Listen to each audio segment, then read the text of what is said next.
See we see many who are enemies of the Israelites and or of the gospel itself. Take a couple minutes and just think to yourself, as many as you can you come up with about five people or groups that were enemies of God, enemies of the people of God, enemies of the Israelites? Could be Old or New Testament, whichever you desire.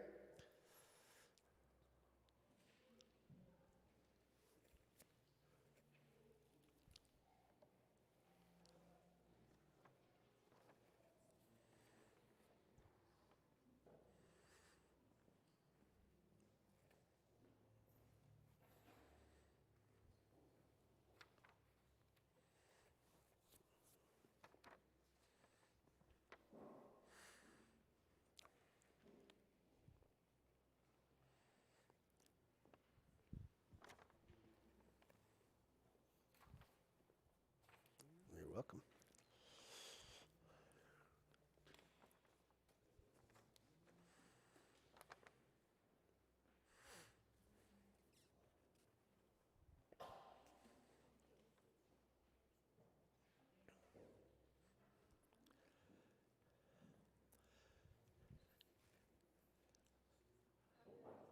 All right, let's hear some of the ones who you listed. There are a bunch you could have brought out. What are some of the ones that you listed? Jake, get us started. The Israelites were often their own worst enemies, weren't they? Yeah, well played. The Egyptians were often the enemies to the Israelites. Yep. Philistines, for sure. Babylonians, very often. Pharisees at the time of Jesus, excellent.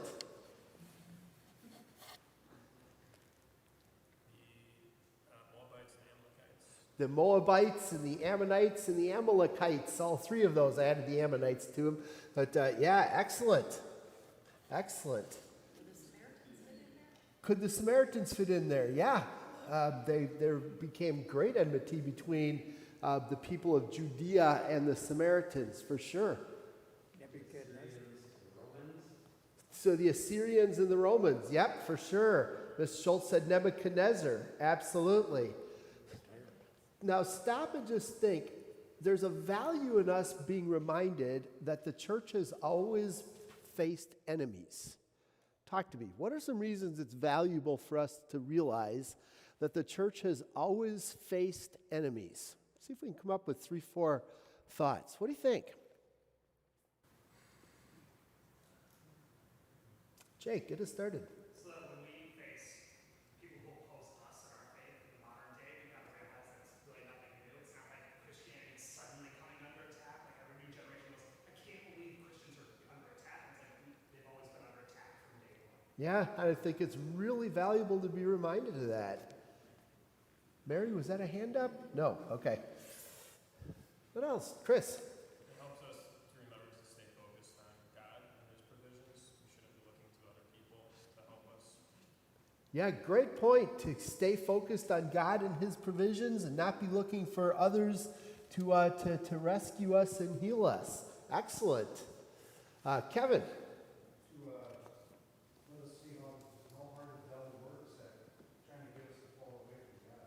To see how hard the devil works to try to get us to fall away from God. Did I hear you correctly? Cool. Yeah, excellent, for sure. And the value of that is just huge. I'm going to throw one quick thought out there. It kind of plays off of what Jake said, but it comes into what the rest of you said as well. We have lived in a very strange time in America in that the government has not been actively or passively persecuting believers. That's weird.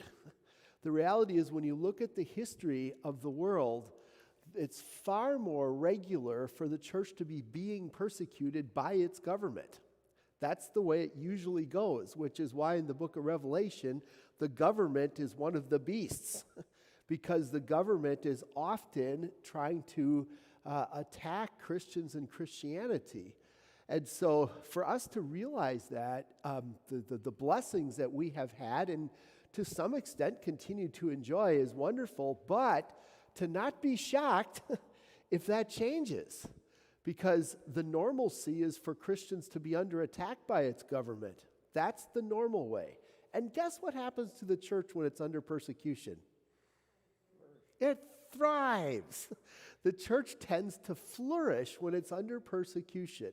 And so to look at it and go, well, I'm not exactly praying for persecution, but I can also see how God can use it for our blessing and for our benefit. All right, is what it is. Well, today you're going to see a portion of the church under persecution. And before we get into the subject matter, just a quick explanation of that picture. It's a little hard to see. I've had a hard time getting a picture of this, but towards the bottom right-hand corner of that picture, that's a little tiny goat. Okay? It stands about, probably 2-3 feet tall, maybe, something like that. And what you can't see is that there are also goats in that bush. These goats climb these bushes. It's the craziest thing. And today we're going to read about David at the crag of the wild goats. I'm going to take a shot that it was really close to where this was. I don't know if there are other places in the world where goats climb trees. Maybe there are. But it would strike me that this would be a place where, or that the fact that this is a place where it happens, and obviously that was hundreds and hundreds of years ago, so could the goats have moved around some? For sure they could have. But the way it is described in the scripture, it seems like it's real close to this. I've been at this place 3 times. I can never get a good picture of the goats in the trees. They move in, they move out, and it's like, missed it again. So, but anyway, that's what that's about. All right, what I'm going to do today, we're going to split up into 3 groups, and I'm going to give each of you a full chapter so we can cover a big chunk of the life of David today. It all kind of falls under one heading, and that's Saul persecuting David. And so, I don't know, let's take from Liz and Joyce on up. You guys take chapter 23. You guys got chapter 23. Mary, Kevin, Jake, and let's go with you guys too. You guys have chapter 24? 24, okay. And then you guys up here got chapter 26. Has got chapter 26. And everybody has the same 5 questions to answer. You'll notice there's a spot for you to take notes. Chapter 24 popped to the very bottom of the page. Sorry, that was supposed to be at the top of the second page. So in 26 is on the back page. So sorry about that. I should have put in one more return, apparently. Make sense? So I'll give you about 15, 20 minutes, and it's going to take you that long, I think, to read through your chapter, answer those 5 questions. You're welcome to do it on your own. You're welcome to do it with a partner or in small groups. However you prefer to do it is fine with me.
blew it. I should have had you do chapter 23.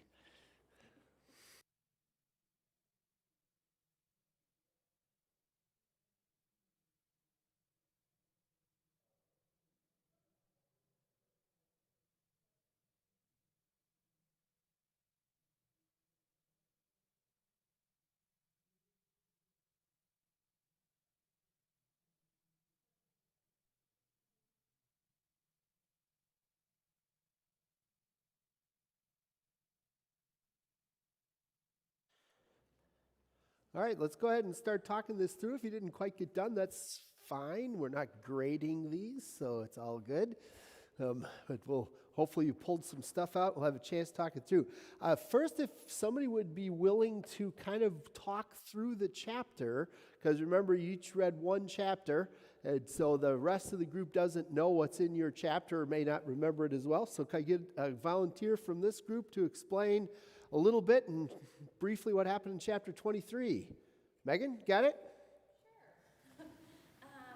So David hears that these people need help, like the Philistines are there, and so then him and his army go. And they live in a place called Kyla, which, if I understand right, is where your parents got your name from. Yes? Yeah, with a slightly different spelling, but yeah. So they're in this place called Kyla, and that's what Kyla was named after. Go ahead, Megan. So that he goes there, his army that's with him defeats them, they save them, and then he hears that Saul's going to come in and try to find him. So then David talks to God and says, is Saul really going to come? And he said, yes. And then David says, are these people going to hand me over? And God says, yes. So then they leave, and they're trying to hide. Saul's trying to find him, searching all over, ask these people from Ziph. The Ziphites. Yep.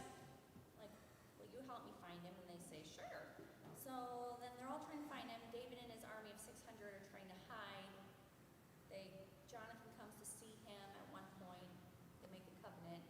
David's on one side of a mountain with his men in the desert. Saul's on the other side. And then God has, the Philistines again come and attack somewhere else, so that Saul and his army have to go and leave David. Yeah, Saul's chasing around one side of the mountain, and David and his men are running on the other side, and the people come and say to Saul, the Philistines are raiding the land, quick, you got to come. And so Saul, who was about to capture David, has to leave off and has to go and fight the Philistines. What an amazing coincidence.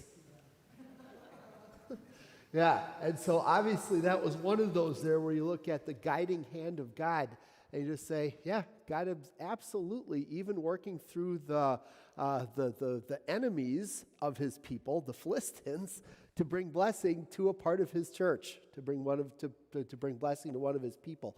If you would, focus your attention for a moment, and then we'll walk through the questions next. But look at verses 9 through 13. Turn to chapter 23, verses 9 through 13. Megan, you talked this through rather nicely, and I want to just bring it out because there's some really cool theology in here.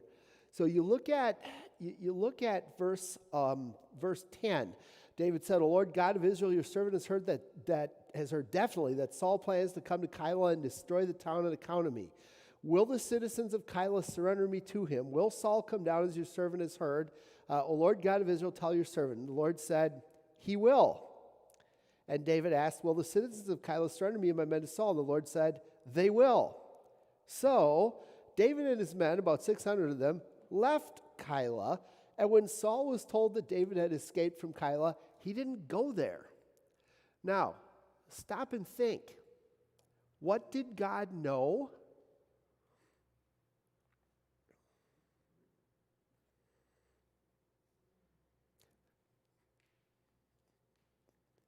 Jake's going, I'm trying to read his mind, but I'm not sure I've got it. Did you say, what did God know? Yeah, K-N-O-W. That would be one nice generic way to put it, yes. Yep. And I want to make a point that he even knew. He knew what was in Saul's heart. And so he knew what could happen or what would happen. Did it actually ever happen? No. And this is one of the places that you point to in Scripture to say, not only does God know what will happen and what has happened, but God knows all the possibilities of what could happen. Now, you want to start to get mind-boggled. Oh, we've got a somebody's got the audio Bible going. Very cool. Yeah. So God not only knows what will happen, He knows all the possibilities of what could happen. Now, it's already mind-boggling enough to think about God knowing everything that will happen. Stop and think about how He can know all the possibilities and permutations of all the things that could happen. What if you'd turned right instead of turning left? Well, He knows everything that would have happened. What if you had decided to go to that restaurant instead of this one? He knows everything that would have happened. What if you had taken that job instead of this job? He knows everything that would have happened. Wow! And that's an incredible blessing for us as believers, because it does remind us that, yes, God does give us freedom in outer things. He allows us to make decisions on the things of this world. Am I going to have breakfast or not? If I'm going to have breakfast, what am I going to have? You are not a robot where God is controlling you and pulling the strings. But God also knows all the possibilities of what would happen with every one of those decisions that you could have made. Wow. Wow. And this is just a really cool example of that, where you get a chance to take a look at one of the attributes of God in regards to His omniscience, that He knows all things, and see a detail of that He not only knows everything that will happen, but He knows everything that could, and how everything would turn out if this or this or this or this had gone differently. Just neat. Just neat. This is one of the clearest passages in Scripture where you get a chance to see that. I'll stop there. What questions do you want to ask about that? What comments do you want to make? Gina? How is it that Jonathan could find David, but Saul couldn't? Yeah, I would guess there's, number one, we don't know for sure. Applying some common sense to it, it's probably easier for Jonathan to somehow send a messenger to David and say, hey, can we meet somewhere? Whereas by contrast, Saul's coming after David to kill him. And so there's probably not a lot of talk going on between the two camps, is my guess. I mean, the other thing is, Israel is a small place. You know, we think of country and we think of the United States. When you think of the land of Israel, you got to think about like southeastern Wisconsin. I mean, you're talking Green Bay down to the state line. It's that small. And so the reality was there was not that many places to hide 600 men in a country that size. However, David kept on the run and Saul was kept busy with other stuff, and who knows what all went into it, but God frustrated the plans. That's about as good of an answer as I know. If anybody else has ideas, feel free. Megan. Yeah, who is this group of 600? You know, we're told earlier that a lot of them are people who are on the run from Saul for whatever reason. It seems as if David may not have been the only one who had that had incurred Saul's ire. For David to be able to lead this group tells you something about David's leadership ability. He must have been really something, because this must have been an interesting group. Now, some of them were also people who were running from Saul for reasons of safety and or religion, like Abiathar is going to end up becoming one of the high priests. He's running from Saul because Saul has turned away from God, and he knows that David is going to be the next king, and he heads to David. So some are there because they recognize the new king. Many are there because they're kind of on the run. Chris? Does he have like a position in the Israelite army right now, or is he just like some sort of mercenary that is working through God to help the Israelites? Does he have some sort of position in the Israelite army right now or not? It seems not. It seems like Saul has pretty well totally expelled him, and that now he is kind of working as a mercenary. there are, yes, some questions here that aren't real happy. And that you look through and you go, yeah, I don't know. Should David have done this? We're not going to look at it today, but at one point, I don't even think I'm going to cover it in the course, but at one point, David actually acts like he's a madman. And he goes and lives among the Philistines. And he lets spit dribble down his beard, and he scratches at the doorposts, and he acts like a madman, because that's what he needed to do in order to stay away from Saul for a short time. Crazy. Yeah. So have to leave it a little bit open. Now, we will remember that David is the anointed next king. So he does have an official position of sorts. But he's not yet the king, because Saul is still the king at that point. David does have to be patient. But can he fight on behalf of the people of Israel? Yeah, I think he can. Mary?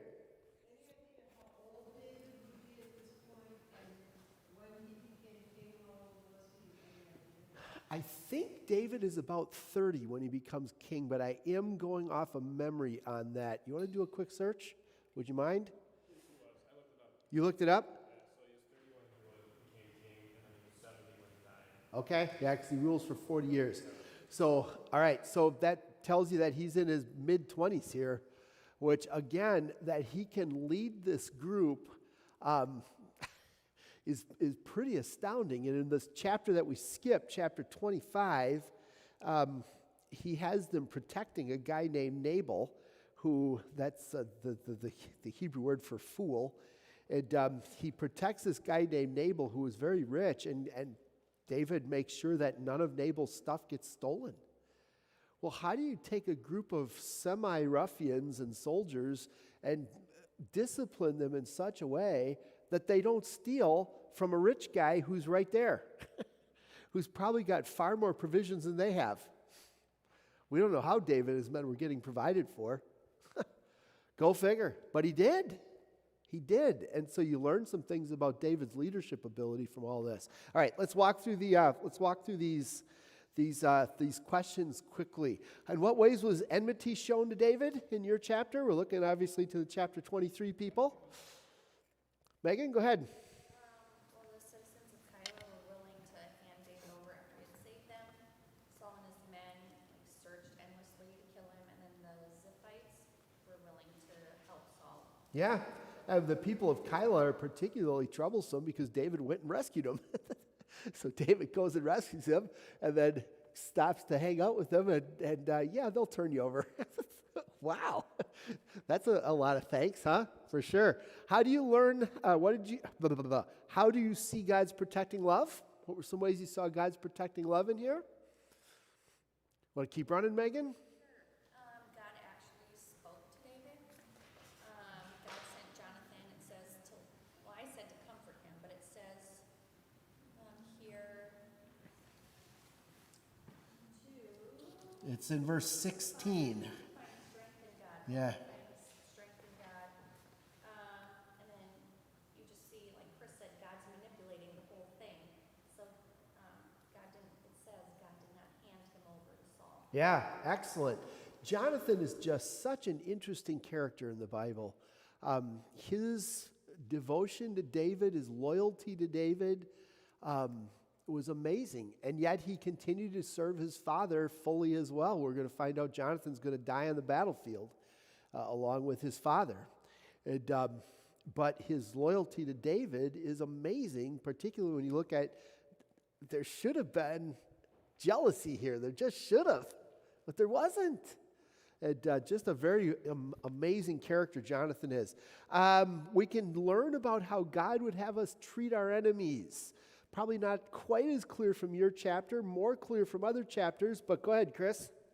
David never sought revenge for all the mistreatment he got, whether it be from people of Kyla, the Ziphites, Saul. Like, he never turned around and said, I'm going to kill these people because they're just going to hand me over. Yeah, he never seeks revenge, which is an amazing thing. You know, if somebody cuts you off in traffic, what's your first thought? I mean, my first thought isn't real sanctified. Okay, confession of sins. But David amazingly does not go and seek revenge. And in some of these cases, you'd almost have said he had the right to. they're trying to murder him. You'd think he would have had the right to seek some recompense, but he doesn't. And so that certainly is one of the things for us to learn about how God would have us treat our enemies. Good. Anything else? He saves the people of Kyla, even though they're going to hand him over. He didn't know that beforehand, but to be kind and even help those who hate you. Yeah, he was kind and even helped those who hated him. Gina. His leaving the city spared them too. Yeah, his leaving the city did spare that city because Saul didn't go there and didn't attack it. So good, excellent. Decide on 2 or 3 reasons David's actions inspire, amaze, surprise you. Did you already kind of cover that? Or you got other thoughts? I think we kind of covered that already. And feel free to write down whatever questions you have. Do y'all have any questions that you put down other than the ones that have been out there already? Yes, no, maybe so? If not, let's go on into chapter 24. Let's go on into chapter 24. That was the back group, right? Yes? So who's willing to kind of talk us through chapter 24 and what all takes place there? Jake, got it? So this is the moment where we just heard how Saul gets called away to go take care of the Philistines because they're running amok through his kingdom. And now he's taking care of the Philistines. He's coming back to find David. He finds him in what you mentioned earlier, the crags of the wild goats. David and his men are hiding in a cave, and Saul needs to relieve himself, which is just a euphemism there. Yep. We'll work with it. And David kind of sees his moment to finally take his revenge on Saul, because it's like, hey, you got him right here in this cave right now. You can kill him right now. And Saul could have picked any cave he wanted to, and in that area there are lots. And he chooses the cave that David and at least some of his men are in. You wouldn't guess that all 600 are in there. That would have been one big cave. But at least some of his men are in there. Go ahead, Jake. Yeah, and so he goes in there and he relieves himself, and instead of killing him, David cuts off a corner of his robe, which causes David to just be very conscience-stricken. I guess back in the day, the robe is kind of a symbol of kingly authority, so to even cut the robe is like a sign of disloyalty, and so David is very conscience-stricken about it, but he uses it as a chance to prove himself still loyal to Saul, because Saul leaves the cave, and David calls out to him and says, "You know, my lord, the king, why are you listening to everybody who says that I hate you and that I want to hurt you? Look, you were in that cave just now with me and all my men, and I could have killed you, and I didn't. I just cut off this piece of your robe that I have right here in my hand. So please don't do that, because I'm not an evil person. Evil people do evil, and I didn't do evil to you today." And then Saul makes him swear not to cut off his descendants, which I think is very interesting, that David's willing to say, "Yep, I won't hurt any of your children," and cut them off, Saul. And then they go and they're married. Yeah, yeah, and just one real interesting little detail for those of you who have been to Israel, verse 22, chapter 24, verse 22. So David gave his oath to Saul, and Saul returned home, but David and his men went up to Matsudah, is the Hebrew word. Masada. It is the Hebrew generic word for fortress, or one of the generic words for fortress. So is it the Masada that we think about? We're not sure. Geographically, that is very close. And so it could make sense that David and his men were hanging out up on what we call Masada, but it is the Hebrew word Matsudah. So just kind of one of those interesting little, no kidding. Is it possible? Yeah, it's possible. Let's walk through the questions. Enmity. How is enmity shown to David? Kevin.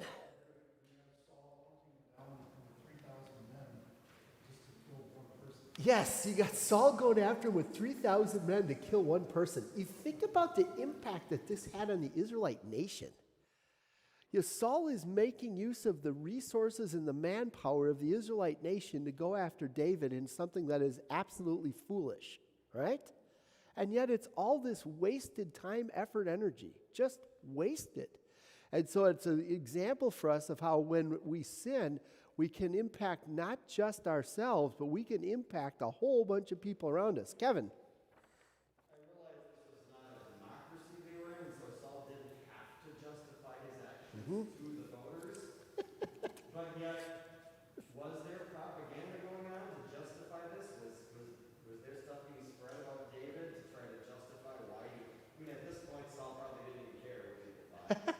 Well, you do get the impression, yeah, you do kind of get the impression that there was sort of some propaganda stuff going on because David seems to be referring to that.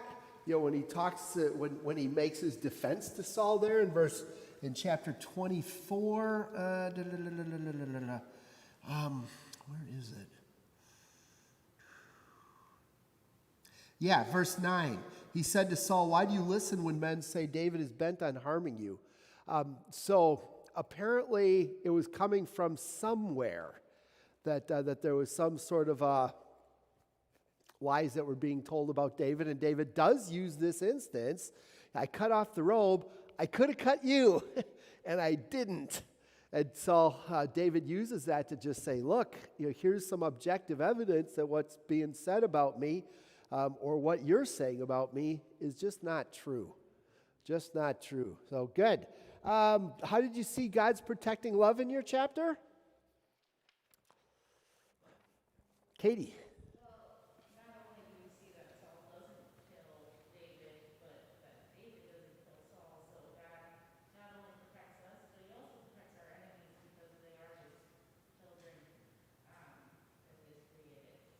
Yeah, for sure. Jake. We see this interesting exchange of promises and blessings at the end. So there's the initial, I'm not going to kill you, oh, you're not going to kill me. And then Saul says, you really are going to be the next king of Israel, David. Like, you're going to be a king. You know, it's kind of a blessing he's declaring. Like, yeah, I know you're going to be the next king. This is the king that's going to prosper. But please promise me that you won't slaughter my children and cut off my line of this. There's just another layer of God's people now extending God's grace. Yeah, and by the way, that was typical in ancient times. If a dynasty changed, almost always the first thing that the new dynasty did was to wipe out everybody in the old dynasty, because the old dynasty would have a claim to the kingship and probably had some people who were loyal to that dynasty. Kings probably did lots of favors for lots of people, and that made them loyal. And so all of a sudden, if the new dynasty comes in, they've got no loyalty to this new dynasty. So wiping out the old dynasty's line was very, very typical. And so for Saul to ask this was not an untypical, it makes total sense. For David to promise it was really unusual. And yet you see his trust in God. I'm going to be king, not because I wipe out Saul's dynasty, but because God is going to make me king. And I'll trust that God will take care of me in it. So good job. Nice work on that. Kevin. Maybe this is a stretch, but God showed to David, just by giving him that opportunity, and yet by also, through the Spirit, strengthening his conscience. I mean, that was all God working. Okay, here's your chance, David, but I'm also going to strengthen you to do the right thing here. And then even working through David, and maybe if I missed this, I apologize, but even the call to repentance in many ways, because this was an opportunity for Saul to repent. Mm-hmm. Though his heart was hard, I mean, just like with Pharaoh in a different setting, Moses continued to go and say, I'm going to keep coming back. Yes, so God's patience with Saul and his willingness to allow David to keep on reaching out to Saul is just absolutely amazing. For sure. Good. Let's see, where were we at? Number 3, yes? How do we learn what we learn about how God would have us treat our enemies? Probably similar thoughts to the other chapter, but how did you guys put it, Jake?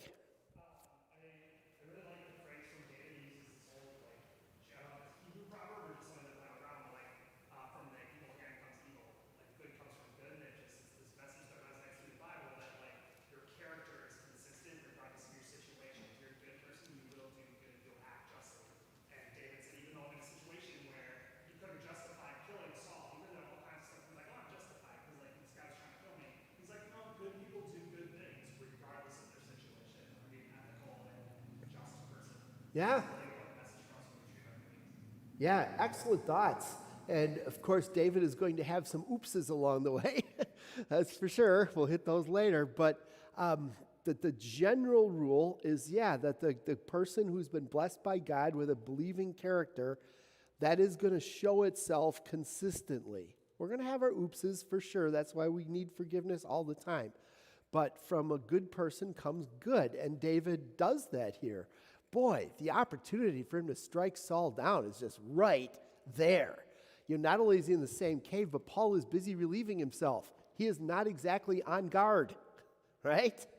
He's defenseless. And yet David walks away from it. Wow. Pretty amazing. Look at number 4. Maybe we've kind of talked about that already. Reasons David's actions inspire, amaze, surprise you. Anything other than what we've said? Kevin. On David's leadership over his people that knew him, how they wanted to kill Saul. And David's like, no, I'm not going to allow you. There's 600. Easily overtaking David and saying, whatever, this is ridiculous. Yeah, for sure. And yet he's got the respect of these followers that they listen to him. Their life would have probably been a lot easier if Saul was dead too, right? Because they wouldn't have been on the run. But David prevents it. Well, I'm going to save the most of that till the next chapter because it gets even more clear in the next chapter. But good. Mr. Poston. He does. He risks revealing himself. He didn't really have to, but he reveals himself. He didn't know how Saul was going to react. Who knew that Saul wouldn't just charge him at that point? But he reveals himself, says, hey, look, I've got this corner of your robe. And isn't it shocking? To me, it's shocking that David is conscience-stricken that he's cut off the corner of his robe. It's like, this guy's trying to kill me. And all I do is cut off the corner of his robe and I'm conscience-stricken? Wow. That just, to me, that's just startling. And cool. I mean, Jake gave a nice explanation. The robe was a symbol of the authority. And so by cutting off the corner of the robe, there was a little bit of a pushback against authority. And perhaps that's why David is conscience-bound, but pretty amazing. Do y'all have any questions or other comments that you want to bring out in regards to this segment? Jake?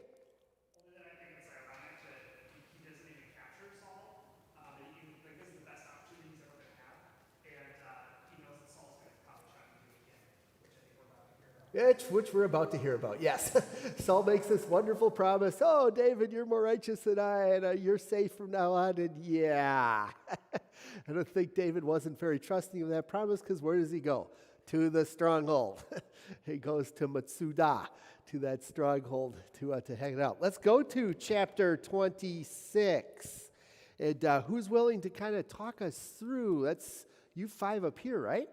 Yes, you guys got a little bit smaller group, so looking for excellence from you because knew I could give it to a smaller group because such excellence was exuding from you, right? Clearly. Risa, you want to talk us through it? So at the beginning, Saul gets a tip about where David is, and he goes there to kill him again. It's the Ziphites again, by the way, Megan. You had pulled them out. The Ziphites, for whatever reason, allied themselves to Saul. Playing the politics, they figured Saul was winning this one, and they went with Saul, and they tipped Saul off as to where David's at. And then David sends out some troops to find out where Saul is, and they find out where he is, and they come to Saul at night while Saul and his army is sleeping, and there was a spear next to Saul while he was sleeping. So David and one other of the men, Abishai, sneak their way into the center of Saul's camp. Now, one of the things you have to say is, what are you thinking, David? Why are you doing this? Because the chances of one of those guys waking up is really high. And there you are, stuck in the middle of Saul's camp. Anyway, I'll stop there. Go ahead, Risa. So it says that God put Saul and his army in a deep sleep. Yep. So David and his man were able to do this. They took the spear, and I believe they took something else. Oh, the water jug. Water jug, yep. And then, let's see. And after they sneak back out of the camp, what does David do next?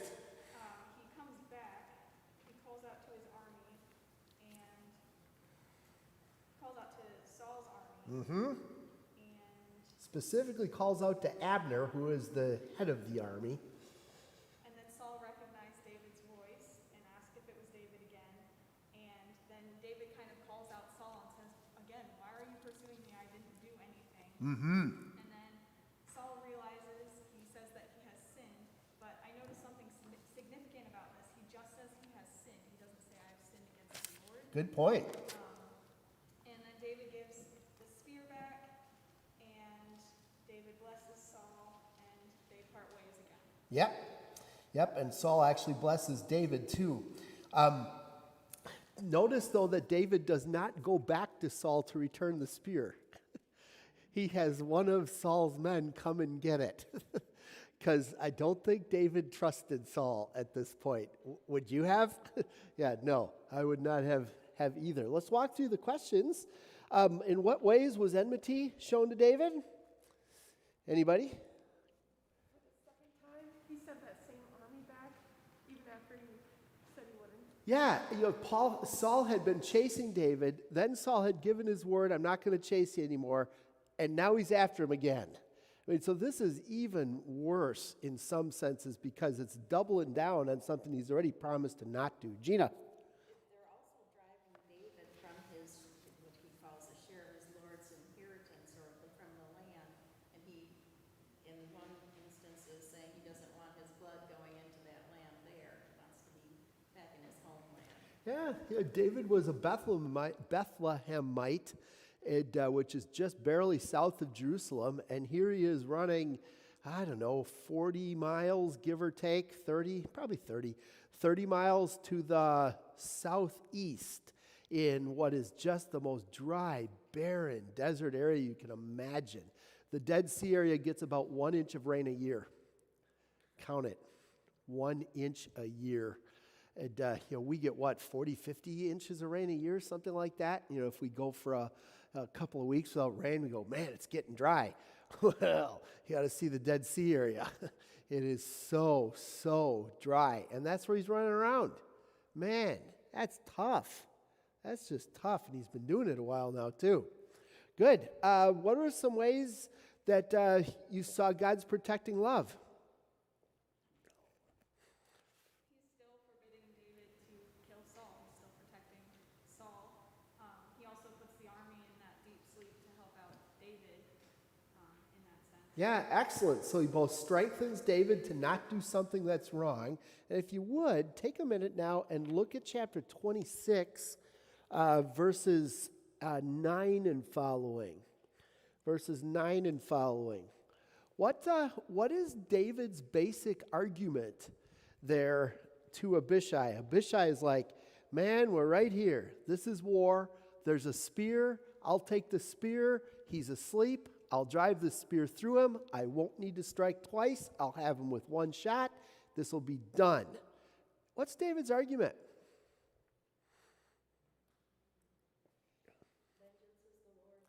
Vengeance is, yeah, vengeance is the Lord's. Absolutely. Kevin, I think your hand's going up. I do have a thought that I was saving, but since you called on me, Yep. You've come to know that if you even move a little bit, you're going to get called out in this class. it strikes me, and maybe I missed someone's comment as my mind is jumping from one thing to the next, but it strikes me that a lot of this,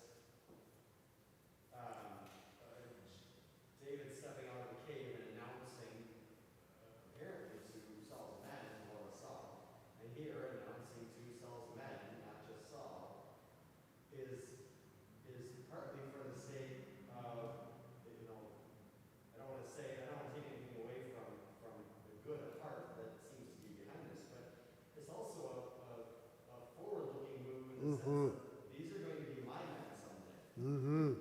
Maybe someday soon. And I want my reputation to be not just they know me as a warrior, because they do. They know him as a warrior. They know him as a killer. But I want them to know me, the future king, as someone who, first of all, follows the Lord.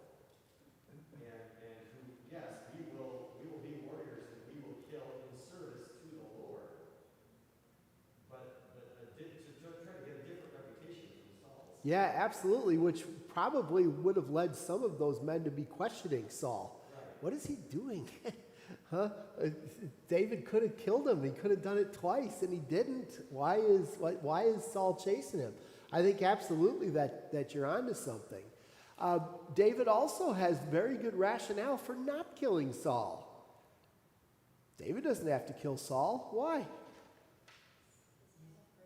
His time of grace won when it's the right time.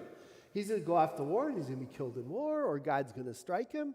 If God wants him to get whatever, cancer, have a heart attack, have a stroke, whatever, boom, it's done. So God will take care of that. He doesn't need my help to do it.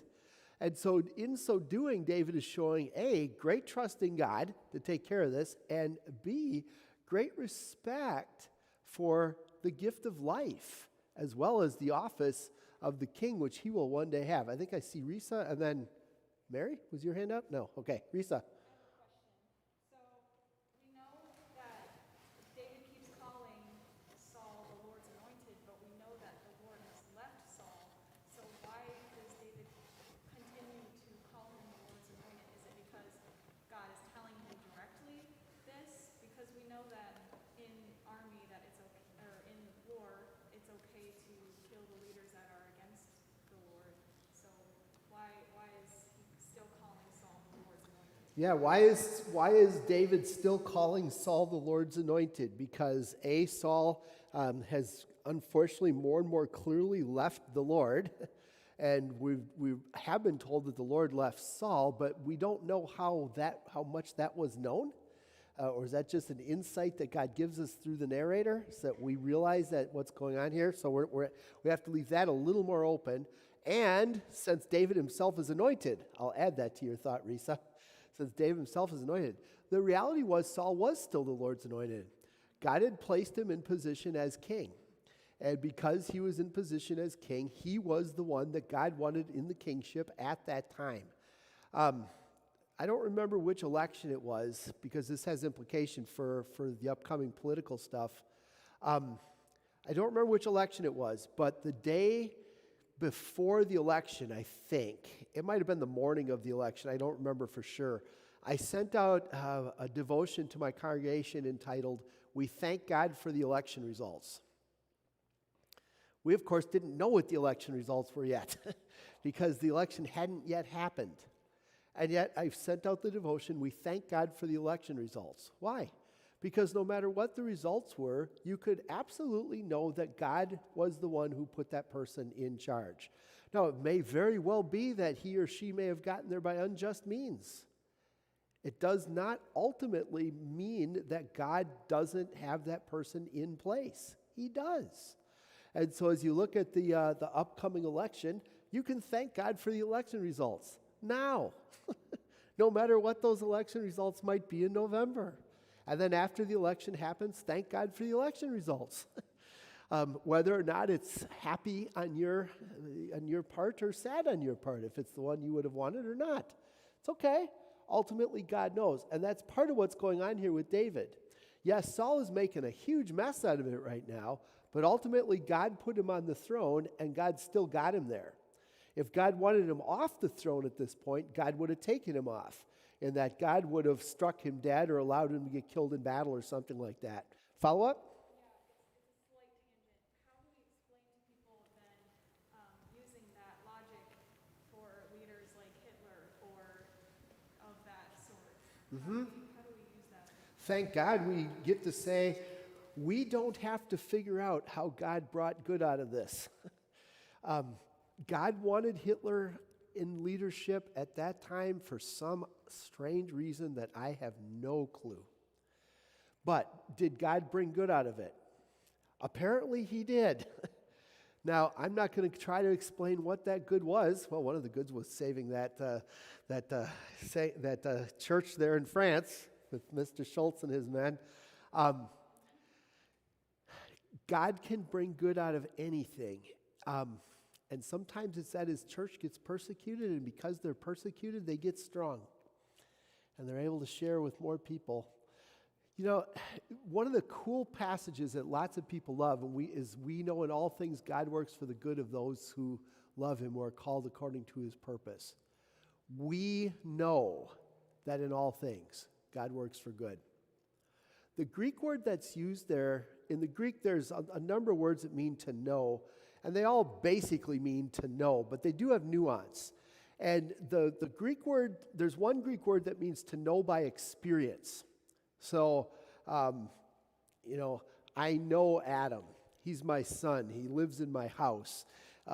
We've done tons of stuff together, et cetera, et cetera, et cetera. I know Donald Trump. No, I've never met him. I've never sat down to lunch with him. I don't follow his Twitter account. I've never been his guest in one of his Trump palaces. I know who he is. I only have intellectual knowledge. Make sense? That's the word that's used in Romans 8:28. We know that in all things God works for the good of those who love him. It's that we have intellectual knowledge that God works for the good of those who love him. But we may not have experiential knowledge. Make sense?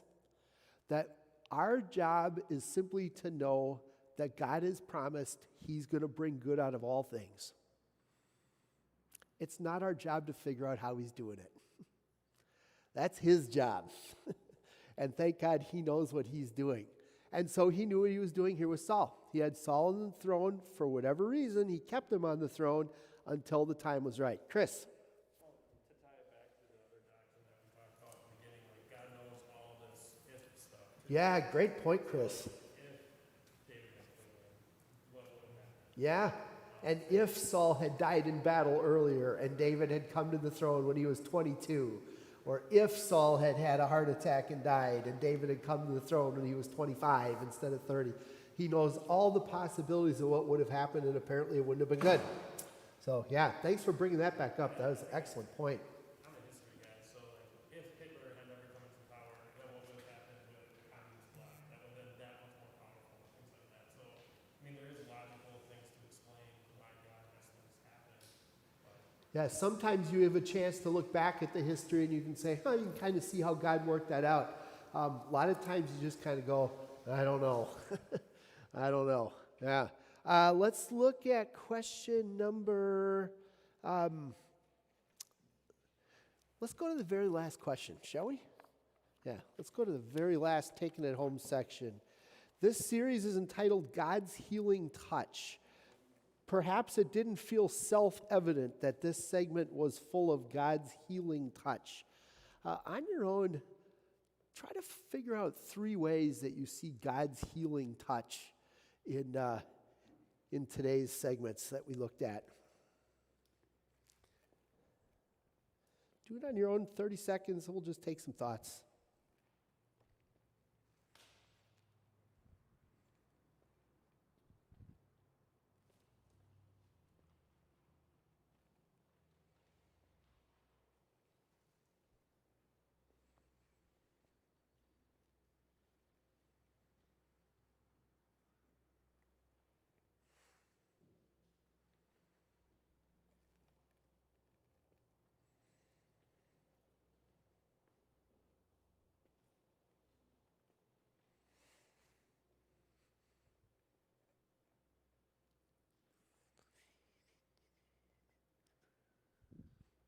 Right, let's hear just a couple of thoughts quickly. What are some ways you saw God's healing touch? Young Mr. Poston. Can you say it a little louder? God allowed Saul and David to forgive each other, and boy, you wouldn't have expected that, would you?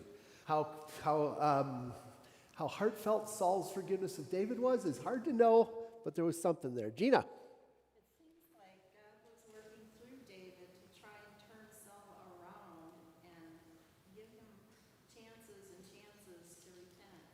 For sure, God was working through David to reach out to Saul. Jake, and then Megan. To like model this leadership forgiveness of one another for all the people. Because I mean, we've already discussed how some of the people following David were probably criminals. Like they probably had reasons to be running away from the law, and David's showing them what a good Christian looks like.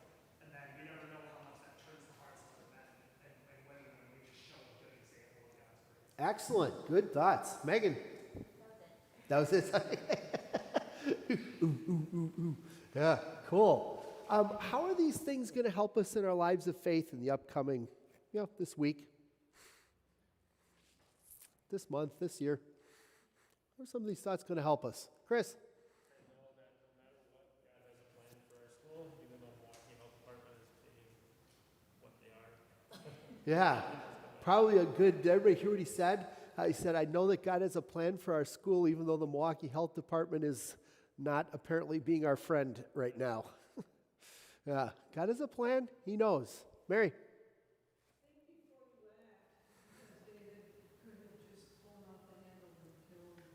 Such a valuable lesson to take from this. Think before you act. Is this what God would really have me do in this situation?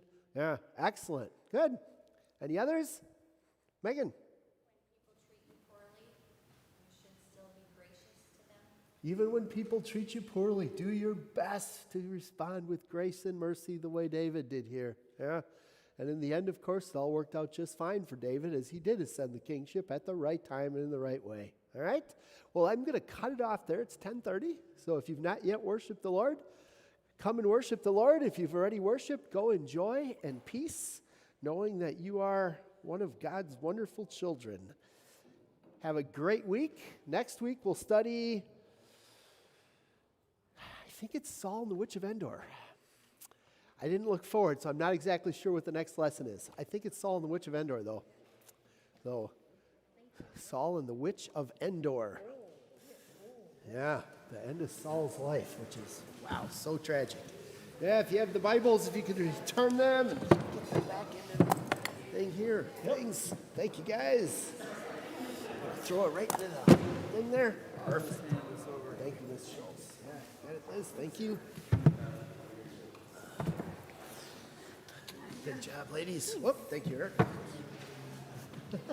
You're welcome. I see you walking. You just look ginger.